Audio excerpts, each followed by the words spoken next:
Title: The Divine Dame Nala and Narayana. Chapter 1: A Heavenly Beginning.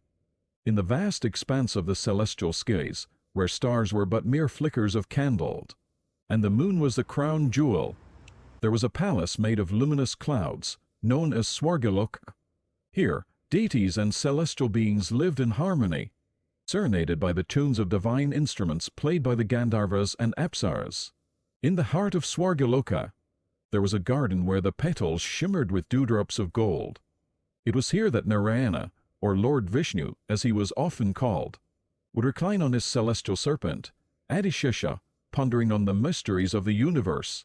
Today, however, Narayana was not alone. Beside him was Nala, a prince renowned not only for his earthly valor, but also for his keen intellect and wisdom. As they sat amidst the divine tranquility, Narayana, with a twinkle in his eye, began, "Nala, do you ever wonder about the nature of life, of destiny, of the choices we make?" Nala nodded. "Indeed, my lord. Every day, as the sun rises and sets, I am reminded of the fleeting nature of time and the eternal quest for understanding." And so, in this heavenly abode, their conversations began. Chapter 2: Nala's Gift.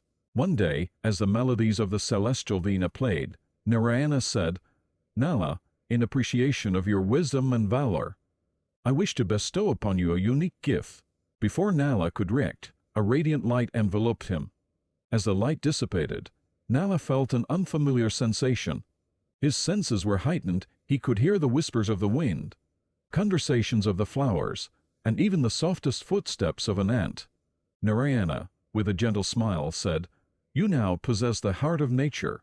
You can communicate with every element, every creature, and every pulse of this universe."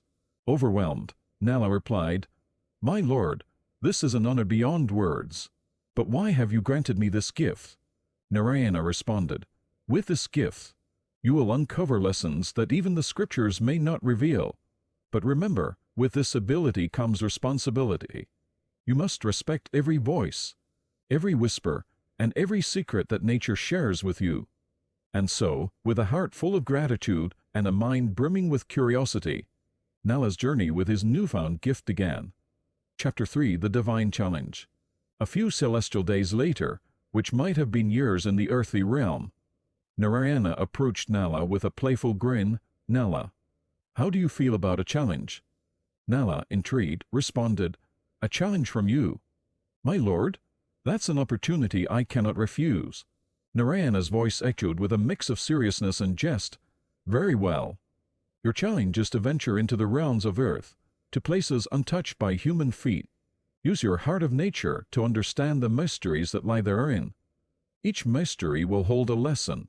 Bring back the essence of these lessons to me." Understanding the weight of his task, Nala took a deep breath. "I accept, my lord. I'll embark on this journey and return with the wisdom of nature." With Narayana's blessings and the heart of nature guiding him, Nala prepared to descend into the fascinating realms of earth, eager to uncover the hidden tales and lessons that awaited him. Chapter 4: The Enchanted Forest. As Nala descended to earth, the vibrant hues of the world enchanted him. He found himself in the heart of an ancient forest, where the trees stretched high, their canopies forming a natural cathedral. This was the forest of Cultivation, where each tree was said to hold the power to grant wishes. The moment Nala stepped into the forest, he heard a myriad of voices, thanks to his heart of nature. The trees whispered ancient tales, the streams hummed lullabies of old, and the wind carried secrets from every corner of the world. In the depth of the forest, Nala encountered a grand tree, seemingly older and wiser than the others. Its voice was soft but clear. "Nala, to understand the essence of life, you must first grasp the nature of desire. What do you seek?" Nala pondered and said, "Wisdom, dear tree. I seek wisdom." Kalpavriksha shimmered. "Then understand this. Desires, like branches, can lead you to various paths. Some bring joy, others sorrow. The key is to know which branch to climb and which to let go." The enchanted forest taught Nala the first lesson: discernment of desires and the wisdom to choose the right path. Chapter 5: The River's Riddle. Venturing further, Nala arrived at the banks of a pristine river. The water sparkled, reflecting the azure skies and fluffy clouds. As he approached, the river spoke. "Ah, a traveler with the heart of nature. Are you ready for a riddle, Prince Nala?" Intrigued, Nala nodded. The river murmured, "I flow, I nourish, I travel far and wide. Yet my journey has no end. Who am I?" Nala contemplated. "You are the river, a symbol of life itself. You flow incessantly, facing obstacles, nourishing lands, and embracing every stone or boulder in your path as a part of your journey." The river chuckled, its waters dancing with joy. "Precisely, and remember, Nala, life, like a river, flows with its twists and turns. Embrace every moment, every challenge, for they shape the journey." With the river's riddle solved, Nala learned the second lesson to embrace life's journey with all its unpredictabilities. Chapter 6: Friendship with the Birds. As Nala meandered through a meadow, he was greeted by a chorus of birds. Their melodies were harmonious, and their colors vibrant. Among them was Garuda, the mighty eagle and the vehicle of Lord Vishnu. "Prince Nala," Garuda greeted, spreading his vast wings, "in our symphony, there's a lesson for you." Listening intently, Nala realized that while each bird sang a different tune, together, they created a harmonious melody. "Unity in diversity," Nala murmured. Garuda nodded. "Exactly. Each of us, though different, has a role to play.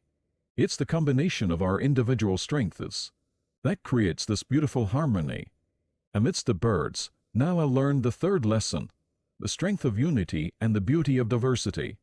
Chapter 7: Narayana's Lesson. Every step of his journey, Nala felt Narayana's presence, sometimes as a whisper in the wind, sometimes as a reflection in the water, and at times as a feeling deep within. One evening, as the sun painted the sky in hues of gold and crimson, Nala sat by a serene lake.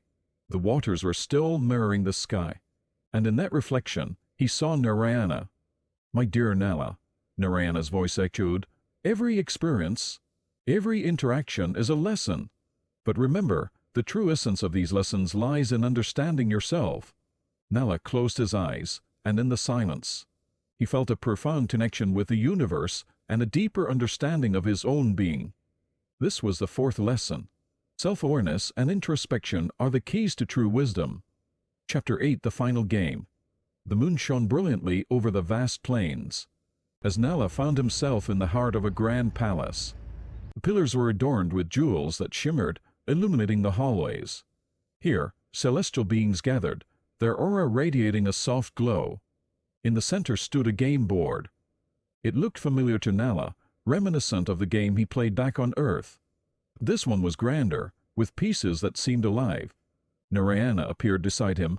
"Are you ready for the final game, Nala?" With determination, Nala nodded. "I am, Lord Narayana."